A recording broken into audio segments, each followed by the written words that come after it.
start. Make the customs options. I will try the options here. We are going to make the changes.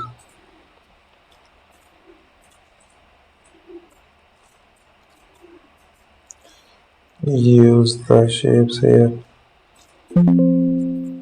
Make the print.